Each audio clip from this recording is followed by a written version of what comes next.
Nós olhamos para nós e vemos quem nós gostaríamos de ser, mas nós não vemos quem nós verdadeiramente somos.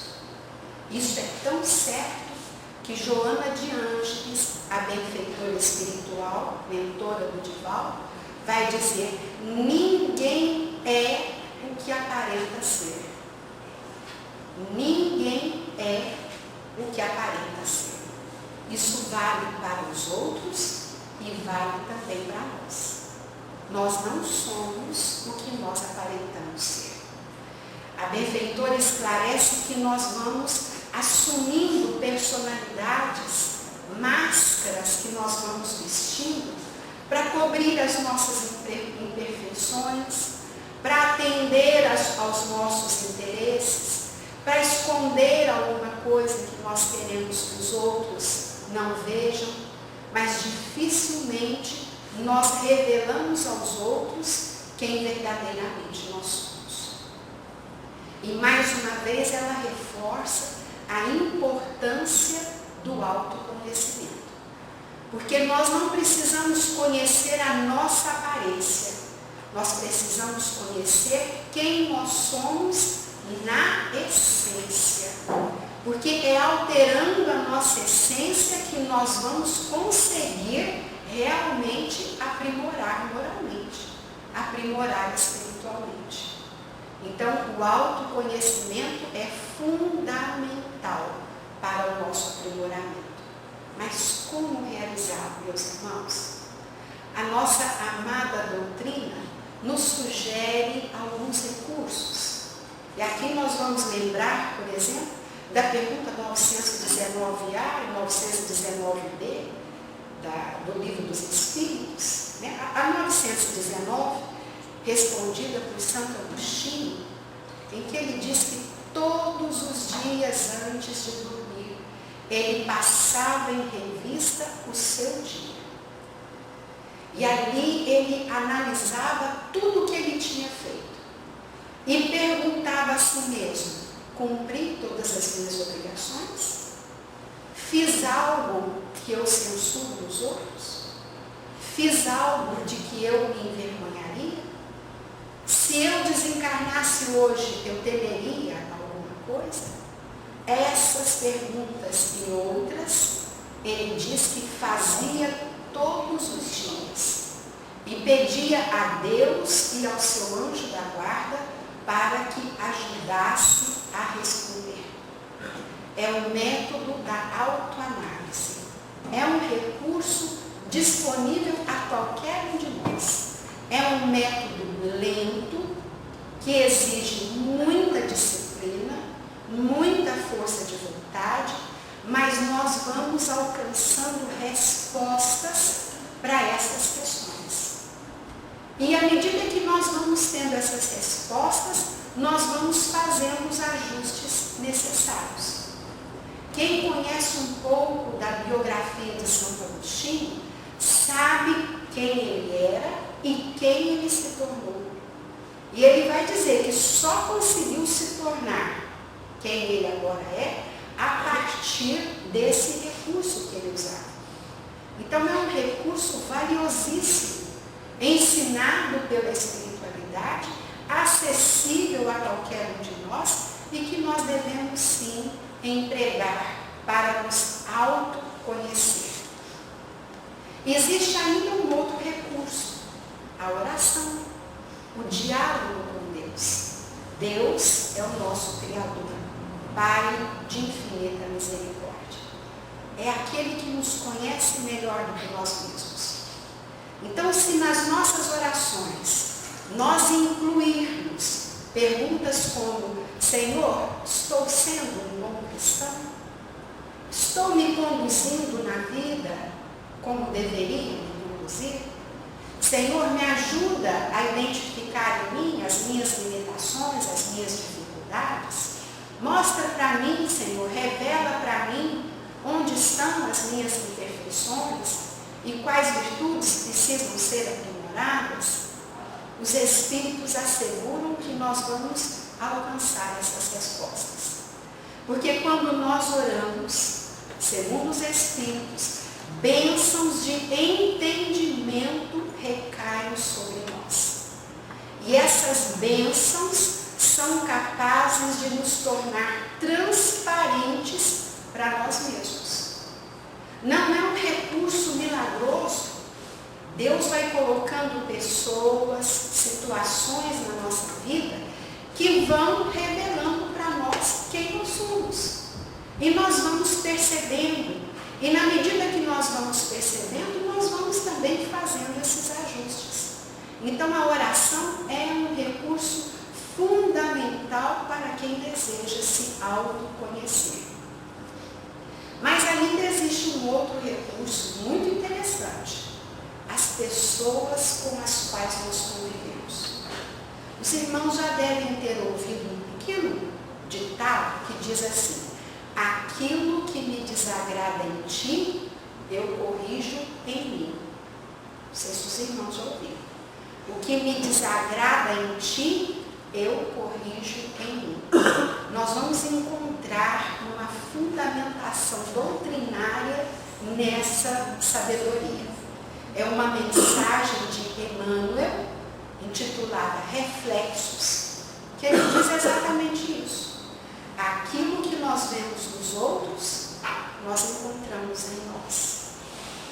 Então, por exemplo, se eu convivo com uma pessoa e essa pessoa é maledicente, eu não preciso perder meu tempo em ficar julgando, em ficar expondo, em ficar brigando com aquela pessoa. Simplesmente eu corrijo em mim a maledicência. Eu paro de criticar, eu evito as censuras, eu paro de falar mal dos outros. Se eu conseguir identificar esse defeito, essa imperfeição, Emmanuel nos assegura, nós de alguma maneira possuímos aquela imperfeição. Talvez num grau menor, talvez num grau maior, mas se nós identificamos, é porque de alguma maneira nós possuímos. Se eu convivo com uma pessoa agressiva, e aquilo de alguma maneira me incomoda, eu não tenho que discutir com os outros. Eu tenho que procurar me tornar mansa, branda, pacífica, né? Preciso ficar calma, ter paciência. Então, aquilo que eu vou vendo nos outros, que eu vou identificando nos outros, eu preciso corrigir. Então, os outros, por misericórdia de Deus, vão nos ajudando a revelar em nós as imperfeições que nós temos. Então, nós não estamos aqui para agradar os outros, nós não estamos aqui para discutir com os outros, nós estamos aqui para aprender uns com os outros.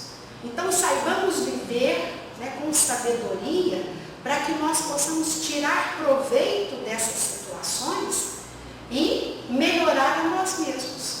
Procuremos colocar isso em prática no nosso dia a dia. Mas, sem dúvida alguma, meus irmãos, assim, a maior contribuição para o autoconhecimento para nós é o domínio que nós vamos adquirindo sobre nós mesmos. Porque nós não temos domínio sobre nós, meus irmãos. Nós somos pessoas muito difíceis. Nós temos muito domínio desde que nada aconteça conosco, né? O senhor que foi com o netinho no supermercado. Quando ele chegou no supermercado, eles entraram lá no corredor das balinhas e a criança então assim ficou muito agitada porque queria balinha, jogou-se ao chão, deu birra e os demais clientes, né, do supermercado ficaram ali olhando aquela criança dar aquela birra. O avô ficou muito constrangido, olhou para a criança no chão e falou: William, por favor, fique calmo. Nós começamos as compras agora. Fica tranquilo, está tudo bem. Em nome de Jesus, está tudo bem. Fica tranquilo. A criança ouviu aquilo, levantou-se, recompôs-se e seguiu o avô. E os clientes ficaram por entender o que tinha acontecido. Prosseguindo as compras, o avô entrou ali no corredor dos salgadinhos, das batatinhas fritas. E a criança mais uma vez jogou-se ao chão, porque queria batatinha frita. Os clientes mais uma vez ficaram assombrados com a birra que a criança dava.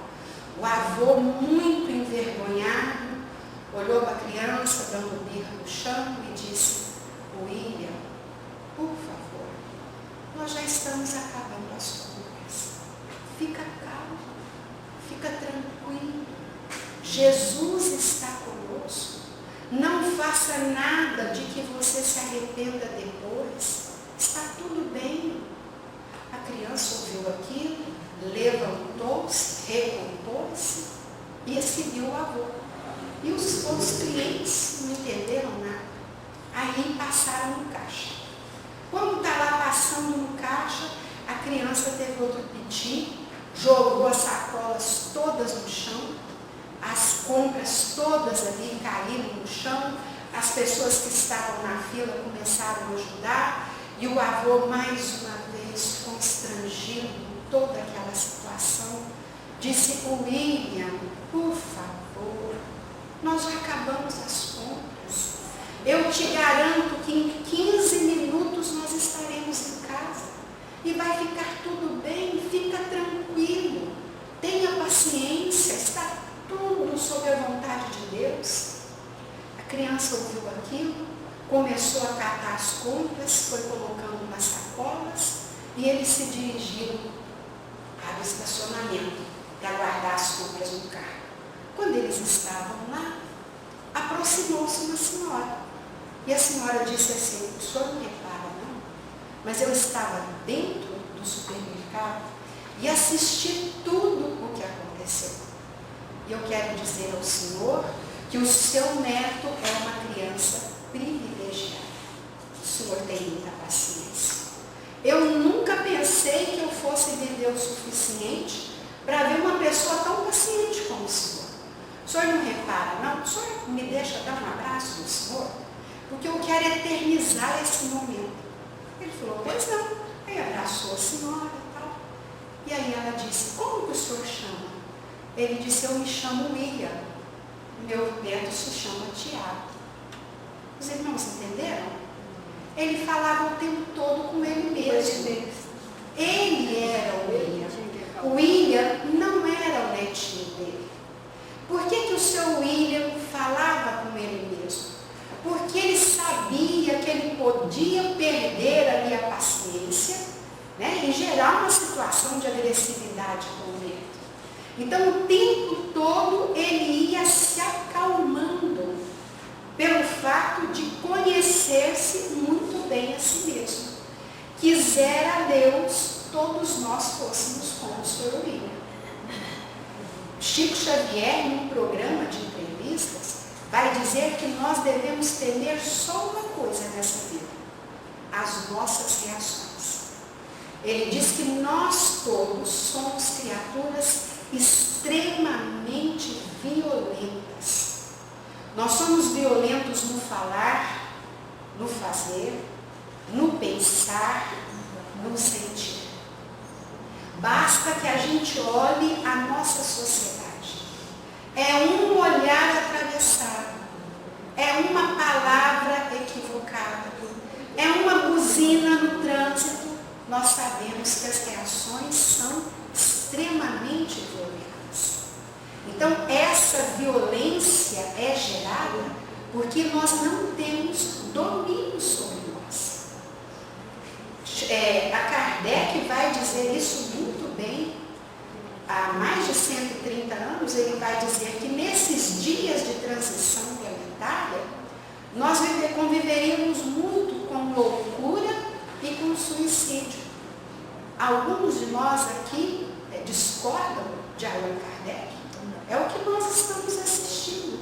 Uma violência desenfreada, sem justificativa. Então os Espíritos esclarecem: nós não temos domínio sobre os outros. Nenhum de nós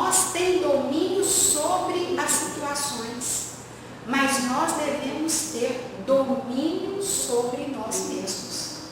E esse domínio nós vamos adquirindo na medida que nós vamos nos conhecendo.